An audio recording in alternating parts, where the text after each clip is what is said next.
All right. We are here today with Dr. Pochi, who has been an incredible advisor to Sapien and an incredible contributor in this digital nation. Uh, yeah, thank you so much for your contributions, Dr. Pochi, with your incredible advice, your deep thought about everything that we're doing, and your connections. It's truly been invaluable. So to uh, start off, I'd like to talk a little bit about your choice of avatar figure. I believe you chose Leonardo da Vinci. Is that true? Mhm. Yeah, if you can give us a little bit on why Leonardo da Vinci, why this figure? Okay, so I think the first thing is to set the time frame, right? So it's the second half of the 15th century, roughly 1450 to 1520, more or less. And that's the so-called High Renaissance in Italy, especially. And so all the famous, not all, many of the famous artists that we are familiar with come from that time. And it was a time of Renaissance, of great flourishing of art and science and music. And it was a very fertile period for innovation and for creativity, and a lot of things happened even outside of the art. So the most important thing is I identify with his values and I admire his output. I mean, obviously he's been a household name forever. Even people who don't have much feeling for art, everyone knows the Mona Lisa, the Last Supper. Those things are legendary at this point, and they are really remarkable. But more importantly, the scope of what he has accomplished in his life, and he lived a good long life in those days. Living 67 years old, that's pretty good. And unfortunately, toward the end of his life, he was not well, had strokes and some other problems. But anyway, he was extraordinarily prolific in an amazing number of different ways. And the core for him was that he was what I call a natural scientist or philosopher in the Greek tradition. So he was not well trained in school. He was given a sort of a minimal education. But his artistic talent and his ability to use that talent showed itself very early in his life. And of course, that became a major force for him and for a lot of things. He had a huge influence on his contemporaries as well as people much later. Now, I see this as part of a Greek tradition, and this is something that I personally have always identified with. I think as a child, because I was uh, enthralled by the Greek mythology, right? All the Greek gods and all the complicated relationships that human beings ascribe to these gods. And put that with my next exposure to sort of that same type of heroic and tragic character. Of course, the works of Shakespeare, and so Shakespeare, of course, took some of those themes and so on.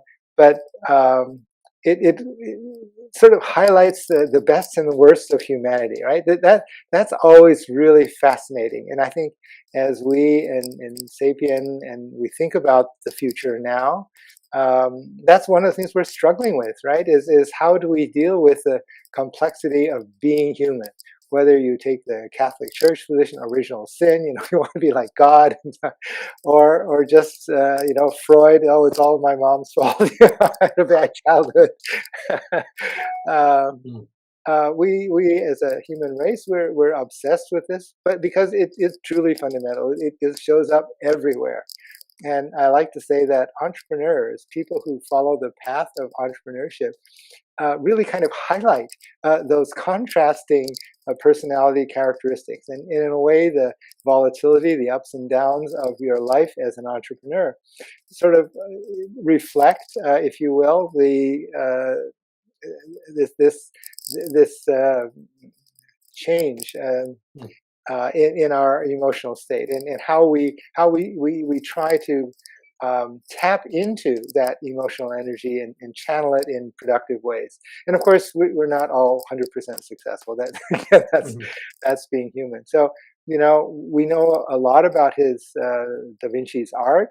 we know very little about him as a person. There was very little written, very little history. Clearly, he was very private. Obviously, the amount of work that he did was enormous. I mean, tens of thousands of pages of notes and drawings, and of course the paintings and so on. Um, so all of that was in solitary work. So that sort of begs the question that I felt I struggled with as a child, which is, was he lonely?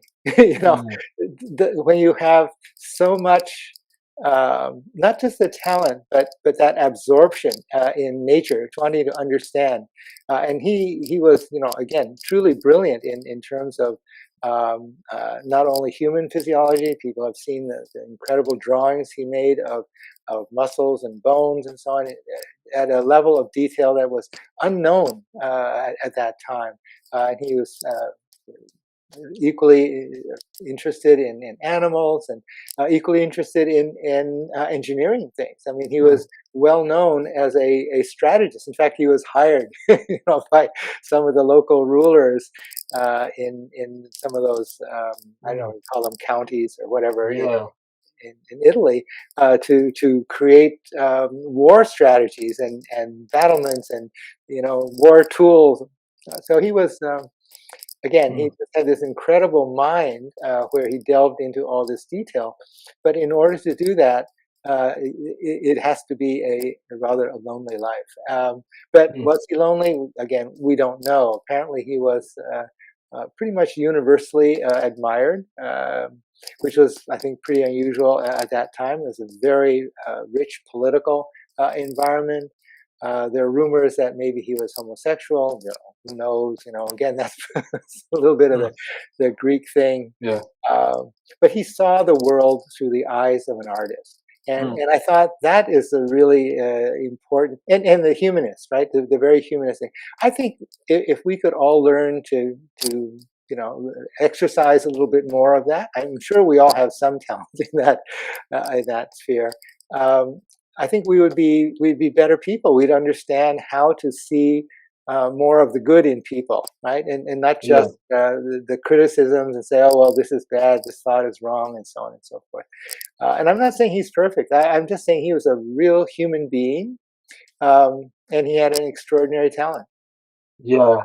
There's so much to unpack there. And yeah, Leonardo is certainly a incredible figure. I definitely think there's something about the the pained artist trope is real for a reason. And yeah, I think there is something about when you get truly absorbed in work, it becomes hard to relate to other people, and that's something I've experienced myself a little bit being in entrepreneurship, and it's sort of why I'm here in the first place. And you know, at Sapien, Teja and I have been talking about a lot about like sort of creating a new renaissance and what that looks like. And I think one thing that I sort of struggle with is why why is that so difficult within the current system? Like I feel like we place such a high premium on specialization, right? That like we, even though like maybe we have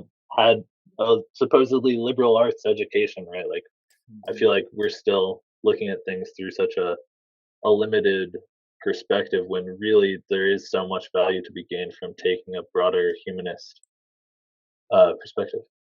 Well, So that's I one of think the things. I'm sorry. That was one of the things that attracted me to the work you and Ankit were doing. I mean, even 3 or 4 years ago at this point, was I felt it was very much in the same humanist tradition, and it is a challenge. But the idea of thinking about how these tools, all of our technology tools, can in fact bring about a renaissance, meaning a new flowering of human creativity, of human interaction.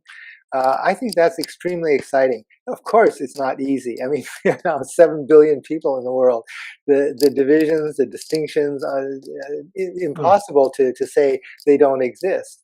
But it's the tolerance and the appreciation for the good side. That is the only way to offset everything else. I'm sorry, Teja, Hmm. go ahead. well, actually, I wanted to kind of frame the next discussion with a question, which is that do you two think that the average human is leveraging their potential, and do you think they could turn into the polymath that a Da Vinci was, right? And do we have the systems in place to enable and like let those types of people foster? Can anyone be a Da Vinci? I think, Okay, so go ahead, yeah, Rob. yeah, probably no, not anyone can be a Da Vinci, but there's certainly more that can come closer out there. Like, I think we do need to create more incentives and more systems that promote like uh, exploration, right, of different ideas and different types of things, making different connections. Like, people should be exercising their creative pursuits more. Right? Like, there's in the current culture, I think there's way too much of a premium on like STEM, basically, technical achievements. I mean, I say that as sort of a STEM person, hardcore STEM person myself, but something We I'm were STEM realizing lords in high school. We right were now huge is STEM like, lords. I wish there's so much of that I was interested in, like history, culture. Like, what I wish I could do right now is like go back to school and get like a humanities degree or Ph.D. or something. But like, how does that fit in with what I'm doing right now? I don't know. Yeah. Yeah, so this gets to one of the core concepts, I think, behind Da Vinci, what drove Da Vinci, and certainly something that has been really important for me. And I did a TEDx Hong Kong, I think TEDx talk a long time ago now on curiosity. And the title of my talk was "Who Killed Curiosity?" And curiosity is obviously what drove someone like Da Vinci. He was just intensely curious, but to that meticulous level of attention to detail. And you know, so both of those aspects of personality are something that are things that all of us can absolutely improve on. I mean, again, you know, that's what I was saying earlier about appreciating the good side of things and the diversity, right? And appreciating diversity means you have to be curious. You can't say, okay, I'm comfortable living in my comfort zone. That's all I need to know, and that's all I just don't need to be curious beyond that. That's what makes cultures, you know, look at each other and say, "Whoa, why are they doing these weird things? I don't understand anything," you know. And I'm not even talking about violence or things that are truly uh, undesirable. Let's call it. I'm just saying differences in art, for example, or music, or civilization, you know, literature, and so on. But it's this idea of we need to learn, we need to love learning, we need to be intensely curious. That should never go away. I agree with Rob. I mean, I look back and say, you know, how can I have been so? I was so brilliant as a child, but at the same time, I was so stupid in the sense I didn't understand what history is about. I didn't understand, you know, about these kinds of personalities. I had a relatively superficial understanding of a lot of things. And I don't know if I would call myself a polymath, but I certainly have. Uh, I've had the luxury, a very special life that was really a blessing to me, and not something that I could say that I earned. I didn't work at it. I didn't plan, strategize, and you know, I had a 5-year plan and all. It didn't work out that way. But I have had the opportunity to exercise a lot more aspects of who I am and my mental capabilities than most people.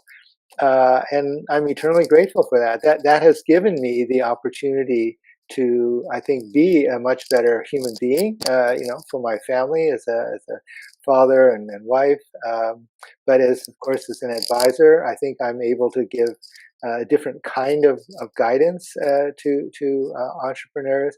And I taught for a few years, and of course, my work as a venture capitalist as well. But it was never on the finance, and that's a whole other aspect. I don't know whether Da Vinci was particularly concerned about money. It doesn't sound like it, but it also sounds like he didn't lack for money because his talent and his ability were so powerful. The leaders of the community and the church, of course, was enormously powerful in those days. But families like the Medici, so anyone who knows about that period of Italian history knows the Medici were incredibly influential in business, and you know, certainly one of the most powerful and rich families of the time. But then the rulers and even the King of France, recruited Da Vinci to do some things for him. Mm. So he had the ability to attract really strong support, and clearly it was that kind of, in a way, unconditional. They let him pretty much do whatever they wanted, whatever he wanted to do. They would commission a particular kind of artwork, but obviously it was up to him how he would execute that. And that, I think, is an extraordinary privilege. Yeah, I think there's something pretty important about the artist patron relationship, and I think the Medici deserve at least a little bit of the credit there, because that access is important to being able to create all those things that he did. One of the things that we're talking about with Sapien is elevating like patrons, right? This idea of like that everyone can be an artist and a patron, and maybe if you don't have incredible artistic talent, maybe you at least have an eye for it, and like that in and of itself, and elevating people to do that can, I think, increase the amount of creativity out there and help things flourish. That's one of the things I'm excited. This is truly one of the breakthrough concepts in blockchain, and particularly NFTs and all of this, which is it is truly enabling a new class of so-called creator, right? Where you can create value literally out of nothing. I mean, there has to be something there inherent, such as artistic talent, for example, or musical talent. And this is, we're seeing this with NFTs. Of course, the problem is all the scammy stuff, and that's a totally different problem. It's equally human, but it's the bad side of that type of opportunity. But we are at a point where you don't have to be a Medici, you don't have to be a Rockefeller or a Bill Gates or Elon Musk or whatever to support truly creative, innovative people, whether they're in technology or in the arts or something else. And if you know how to do that, if you have the ability, such as command over a sufficient social media following, you can influence this type of direction. That's incredibly exciting, because it doesn't require the same accumulated asset base that was necessary before, which of course was basically money, right? Some form of financial asset. But today it's not financial asset, it is truly a knowledge asset. Knowledge, of course, of people, knowledge of whether it's art or technology, but a knowledge of how to get this, how to communicate this type of message. And I think that's something that we actually have been seeing evolve over the last easily 20, 30, 40 years, is this art of storytelling. And we need to know how to do this better. We need to understand how to help people understand what are good stories, reliable stories, and what are not so reliable stories. To me, this is a fundamental issue for Sapien as well, which is that fundamentally the question is, how do we get people to be more accountable, right, for their own actions, not for anything else, but how do we people become accountable? How do we make it possible for other people to get an honest and accurate assessment of what someone else is saying or proposing, and so on, without having to go through like an FBI checklist? That's not the answer either. Yeah, definitely. The problem of trust is a big thing that we focus on, right? And it's a big issue that blockchain as a space tries to deal with. How can we make interactions trustless, etc. And I think this is where it is important to have something like the passport, right? And I think one thing where this space kind of fails, and where computer scientists in general kind of fail, is tying so many things to metrics and numbers, right? And like there is a very human way to evaluate someone's social standing, right? And I think it comes back to this idea of storytelling, right? How can you tell the story of each individual, and like how can you tell it in a fair way, right? How can you tell it in a way that represents the actual truth behind what's going on, right? And I think that's the biggest burden that we face as a company, especially with the passport, right? because it's identity, but it's identity in its truest form. It's identity in the form of your actions, right? Not just what you say. Like Twitter, I can say whatever out there, right? And it's just going into the wind, you know? But what am I doing? What am I doing, right? And what's reflecting that? I think that is an important component that's missing, but something that like we should integrate, right? And I think it is something that will help foster this type of growth that we want to see, where we're elevating creators. And I think, Dr. Pochi, you're talking about a different type of creator. I think part of what we're trying to do is we're trying to bring back, artisans as well as like these polymaths, right? We should foster the people who are looking to specialize and really sell that specialization. And we should foster a community where like these people who want to have multiple focuses can still win, right? Yeah, throughout this whole project, I've realized there's no upside, no upper limit on the power of storytelling, because what it really is like the thing that underlies an entire culture and an entire value system. I think that's even evident in things like, venture capital, when like looking at something from a different perspective totally changes the value potential of an enterprise.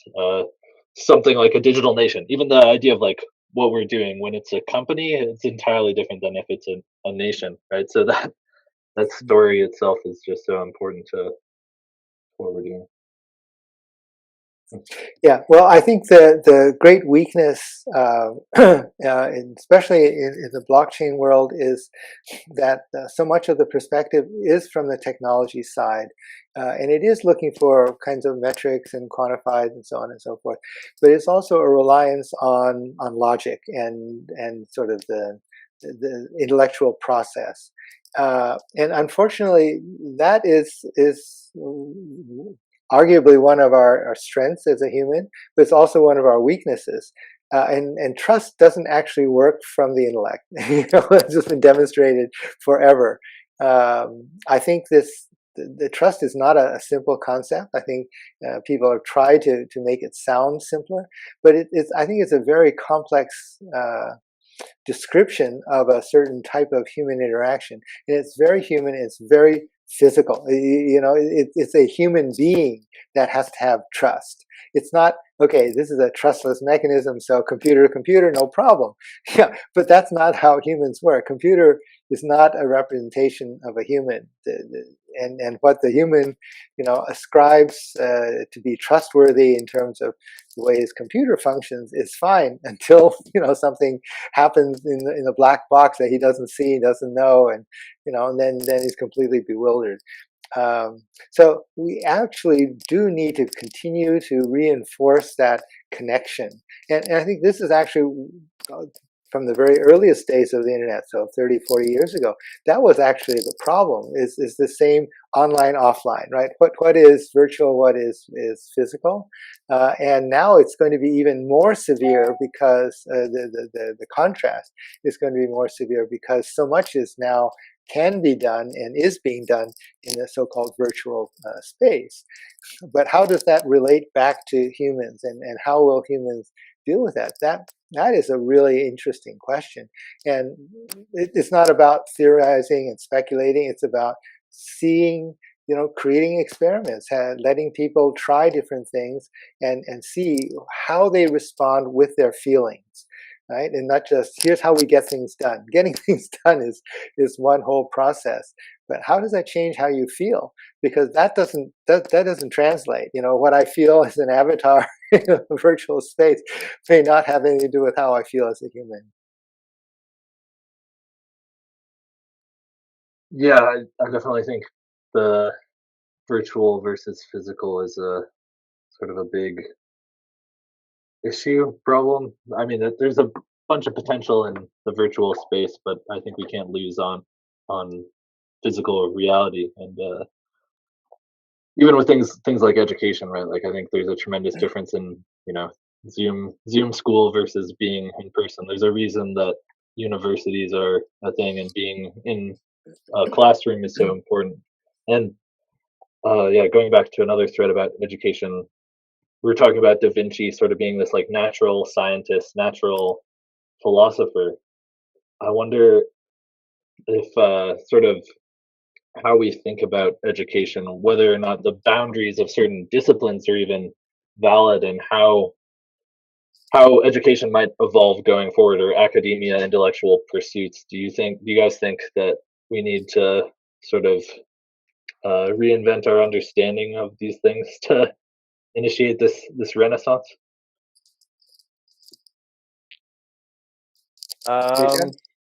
Yeah, I would say so. For context, I've had some educational background. I taught a class in grad school, which is what I was doing prior to Sapien. And I had a lot of control over the content and how things were being communicated. And for me, I had a highly structured class, and it was very intense, due to the nature of the material and just what I wanted to cover. And I mean, I think I learned a lot about the process of learning in that class, right? And how much of it is emotion based, you know? Like I think when I first started teaching, I was very much in that like engineering mindset of like students are machines. They input information and outcomes test results, right? And like certainly there were people like that, those self-motivated students that were passionate about the content, right? But like, you know, after 1, 2, 3 years, you quickly come to realize that's a diamond, right? You're not gonna find kids like that every year. You're lucky to find one a year, you know. Um, I think understanding that process of how people are feeling, right? What can you do to calm their feelings, right, and just get them to the state of mind where they're not getting overwhelmed by the material itself, and they can just start to look at it and consume it, and I start to understand, okay, when I start to take this thing piece by piece, it isn't so bad, right? And it isn't as intimidating, and I am making progress, you know. But it's so hard for a lot of people to overcome those feelings and emotions, right? Um, I think just, you know, from my personal perspective, you have to retool the entire educational system to enable something like this, right? Because it is so much about let's get these people ready for the workforce, and not let's make these holistic, well-rounded individuals that can have the agency to pursue, or feel that they have the agency to pursue the things they care about.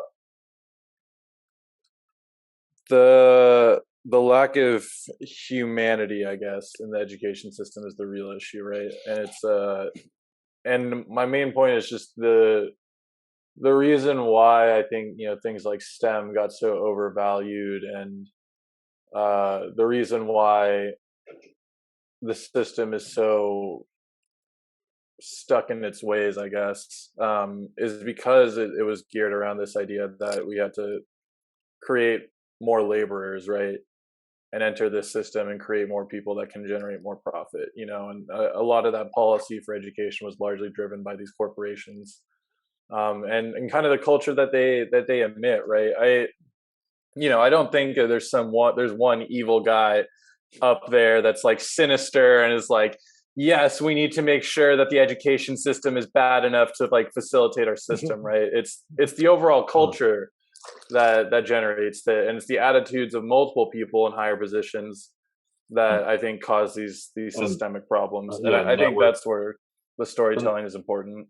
Network of bad incentives, and it seems like we're stuck in a local minima, but how do we climb up a wall, and which is the right direction to go?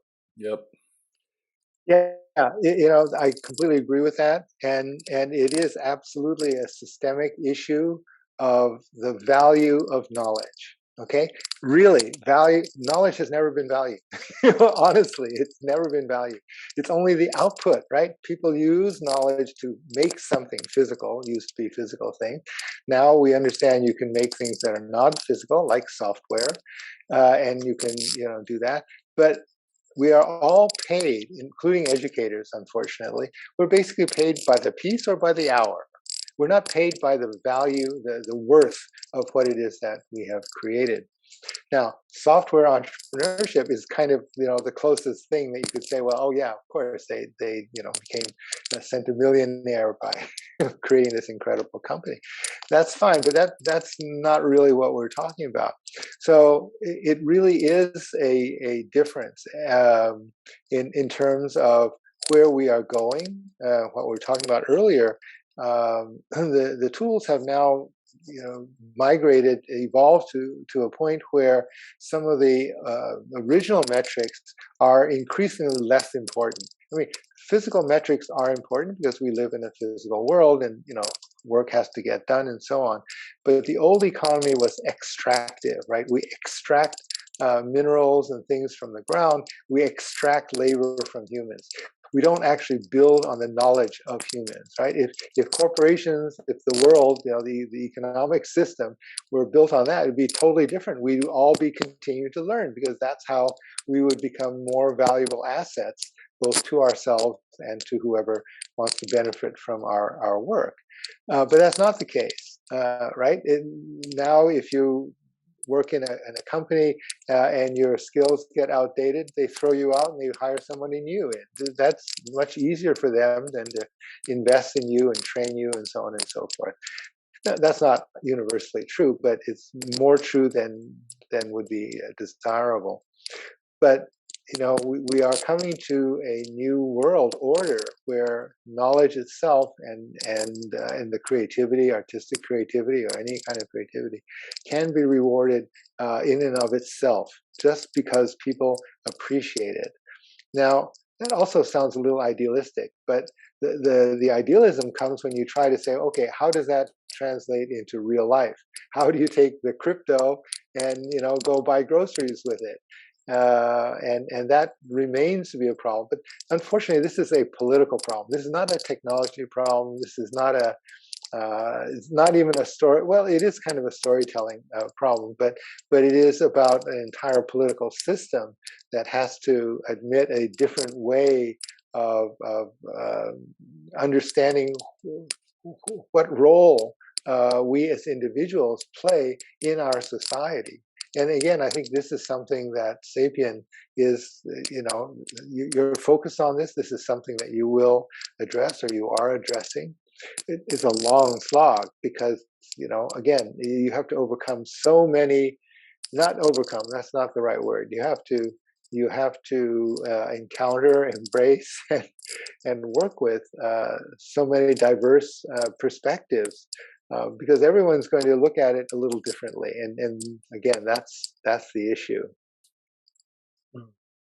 Yeah, it's definitely a tricky issue, but I think you said, yeah, it's definitely political, but I think politics is definitely a storytelling issue, and reframing things in that way is maybe the best place to start, because it's inseparable from culture. And one of the issues that it seems like there's sort of an epidemic of people not caring, and for a variety of reasons, because everyone's attention is sapped, because everyone is just focused on surviving and getting through life. But I think we need to create the infrastructure and the culture that lets people focus on caring, like reviving a notion of like civic duty and like responsibility and for the people around us, that participatory versus consumer thing. I think that is a huge shift that needs to happen, and that's something that's really encouraging about the Web3 space and the DAO space right now. We're seeing sort of a explosion of people that are like really invested and interested in creating groups that are in it for the long haul.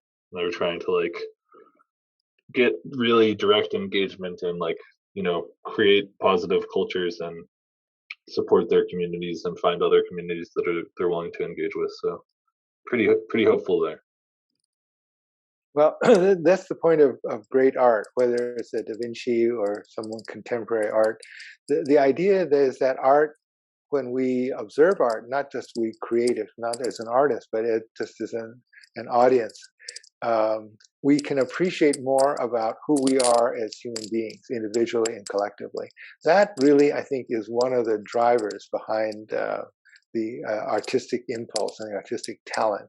It's not just the ability to do something or to create a novel art form. It's what does it tell us as a viewer, as an audience, about ourselves and our society.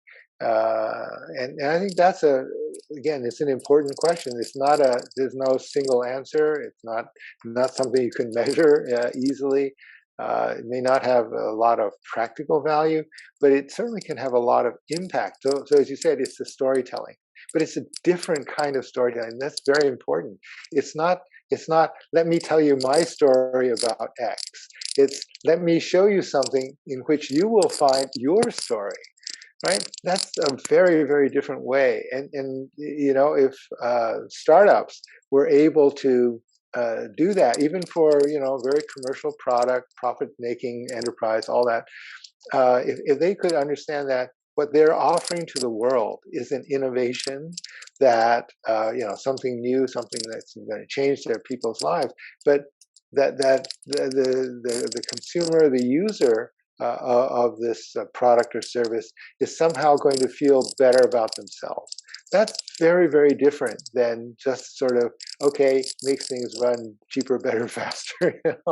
That's important too, but that's not it. It's again how you tell the story. It can do all of those things, and it can make you feel better, or it can make you feel not so good about yourself or society.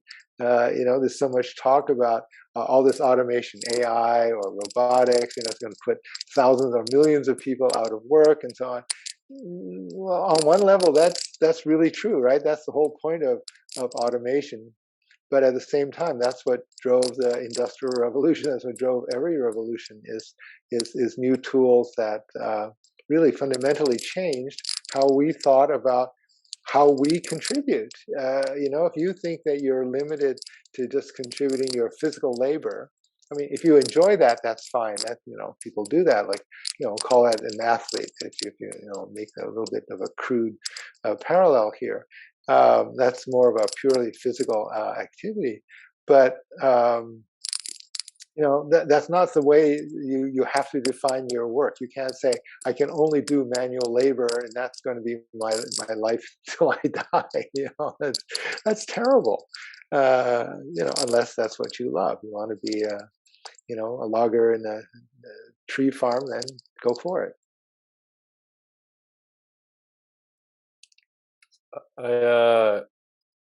I definitely think it's important, and I think one of my other questions for this is when a company is selling a product, right, and someone buys it because they feel it helps form their identity, how much of that purchase was about trying to find a sense of belonging, and how much of it was behind the utility of the project or like the utility of the product itself, right? I think that's a very important question, and one that we should really examine with the current system and critique, right? Because should corporations be shaping so much of our identity, just based on the products that we're buying? Yeah. That's a really hot question. Loaded with all kinds of agendas, let's call them. Again, going back to the way our society, the economic side of our society is constructed, and especially here in America, we call it capitalist, right? This capitalist society, everything is about making money, right? Everything should be, every value that we have is somehow translated into, we can assign a dollar value to it. And that is a problem, because things like of course, utility is easy. If I need a car, then I'm going to have to buy a car. Whether I buy a car that's $30,000 or $60,000 is kind of up to me. And the manufacturer, of course, is going to try to sell me as much car as I can afford, right? Because that's the point. But belonging is a much more profound emotional connection. This is really one of our very, very most basic drives. That's why I thought it was interesting when you think about someone like Da Vinci or any of the truly great artists. Many of them were very, very lonely, and some of them had mental issues in that direction. And that, by the way, that would be, I think, a contemporary description, a possible interpretation of someone like Da Vinci. Maybe he was sort of this, like we call him borderline on the not just ADHD. What's the other one? Autistic, right? We talk about the scope of autism. There's a better term for that. Spectrum, right? On the spectrum. So the sort of high performing, autistic people who, basically geeky nerds are on this spectrum, and people who feel like that. And so I didn't feel like this when I was younger, and the term geeky and even nerdy had not been invented yet. But as I look back, yeah, I probably was like that. I had, the same kind of, let's call it less active social life, and more frustration maybe in dealing with social circumstances, dealing with different people that I thought were not terribly rational or not terribly logical, or whatever it was. I didn't understand them, and they obviously didn't understand me. And that's why I said, I think it is a bit lonely, but that's also a consequence of having a sense of your own values. If your values are easily swayed, so you have to have the latest fashion, you have to have the hot car of the year, or you have to have the beautiful house and wherever. Yeah, that's status, that's social. It is about some kind of belonging.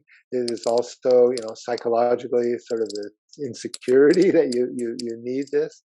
But regardless of all these labels, the labels don't matter. It is a true fact that human beings have a drive to belong. We need to know that we matter to other people. And I think that's the point. The issue, though, is on what level do we want to matter, right? We have families that say, okay, we want to be, really, really close. We want to live in the same house together. We want to live together as a family, doing things together. But especially in America, but really all over the world, broken families are just everywhere. So-called "quote unquote" dysfunctional family everywhere. We all have friends and relatives. It's terrible, and a lot of it is because we're actually not very honest with ourselves. We're not very accountable for ourselves. We're not honestly empathetic with others, even in our family. We say we want to, belong with a partner or spouse, or including our children, but we don't reach out to them in a way that makes them feel that there is that connection, and that's what we have to be responsible for from our side. Now, the other side does or does not reciprocate. You have no control over that, but you do always have control over, okay, how do you respond? How do you, encourage this? And, that's storytelling at a whole nother level. That's saying that we buy into this story. And I often talk about my own marriage with my wife. It's my first marriage, second for her. I got married, I was almost 40 years old, so, plenty of maturing had to take place before I was ready. But we are so different in so many ways. They're like polar opposites. And yet I feel like something brought us together, and we simply decided that this would be the story of our marriage. We would be married forever. And, whether we're perfect for each other is not an appropriate way to talk about it. We have made a commitment to a particular story, that this is how we want to be as a unit, as a married couple. And you don't see that very often. You see people struggling to find so-called compatibility, and there's just umpteen books and therapists. Here's how you get along. Here's how you do all these things. I think they sort of miss the point. The point is, you have to know yourself.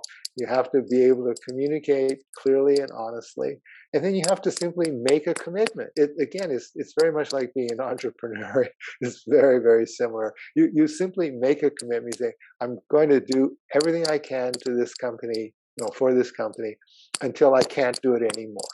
Whatever that means, and you just keep doing it because that's what you it's not even want. It has to be deeper and stronger than want. It is truly the idea of a full commitment.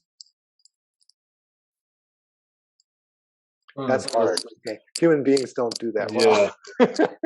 Really deep and definitely super important stuff there. And it's so hard to do in today's society. I think that just like overemphasizes options and there's way too many choices out there. Like, okay, I can't commit to spending time with this person because there's so many other things I could be doing.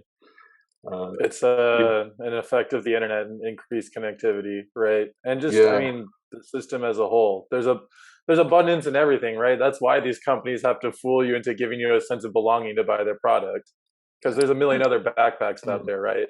Yeah, but it's interesting. That is right. Some products out there, I think, are the things that they're selling you. When it becomes an experience, then maybe there is some deeper sense of belonging. We see this with we know this, Teja, with video games. Definitely, they are selling a sense of belonging in some. We all know video games are just Skinner boxes, right? To keep us there, but not all of them, but most of them are designed that way. We know that for a fact. The thing that kept us around, at least for me, right, was this sense of community in some form, right? Some way to participate with other people in the same experience. That's the interesting thing with the metaverse going forward, and I'm really curious to see how that'll evolve, because it is selling, this sense, almost directly selling this sense of belonging and culture, and the dystopian version of it is pretty terrifying. It's selling you hook, line, and sinker into something that you can invest your entire identity in, and this switching costs of getting out of that could be pretty deep. So something that we have to be super careful about.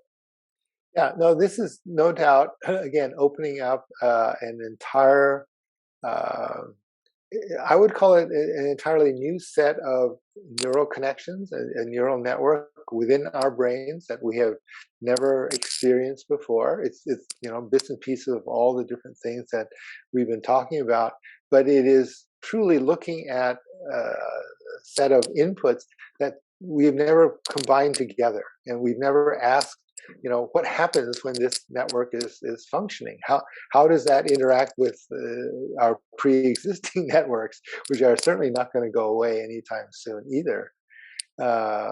And how do we, and the kind of like the old part, if you will, the legacy brain is continuously trying to make sense of what is happening in this new metaverse, and trying to understand, okay, what does this mean? How does,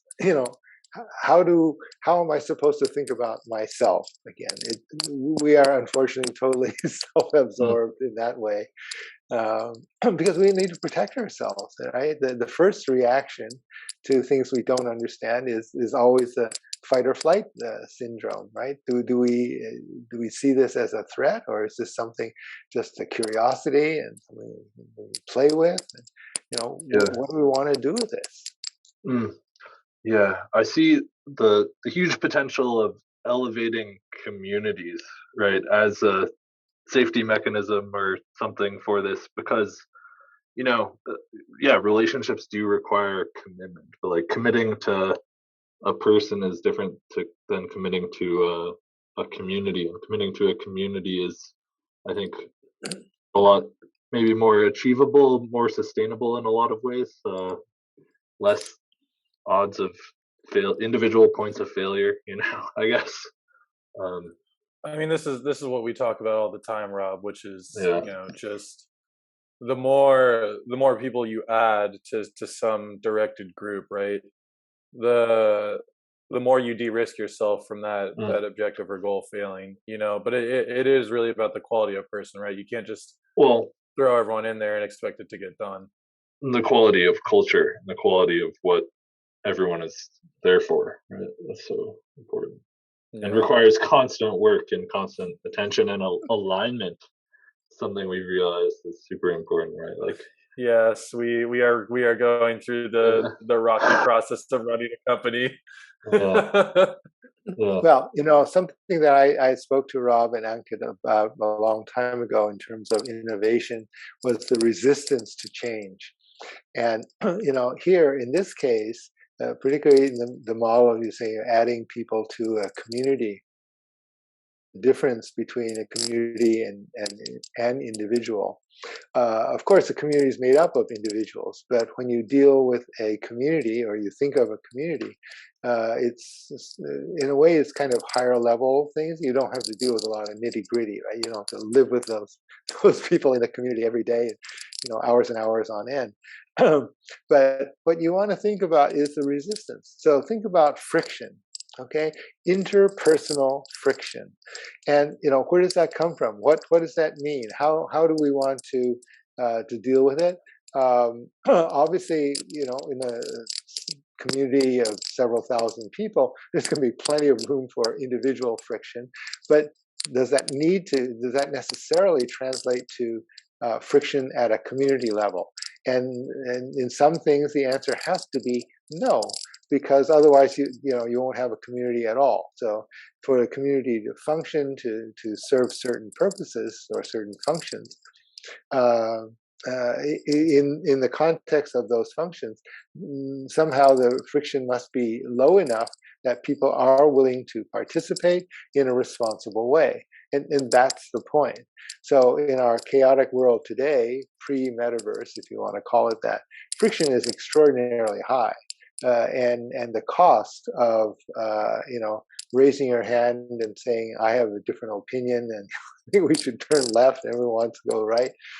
It's the risk is very, very high, and so all you get are the high risk takers, who by definition are the ones who are the most divisive, and that's not the right idea. yeah. Definitely, yeah. Have to figure out how to build the right incentives so that things aren't, so divisive, so polarized, because it's clearly not super sustainable. Incentives to organize, incentives to align, all very important in ecosystems like these. Yeah. Well, this was a great talk, Dr. Pochi. Thanks for spending the time with us. It's always a pleasure. Always a pleasure for me too. Thank you. It was very insightful, very, very insightful.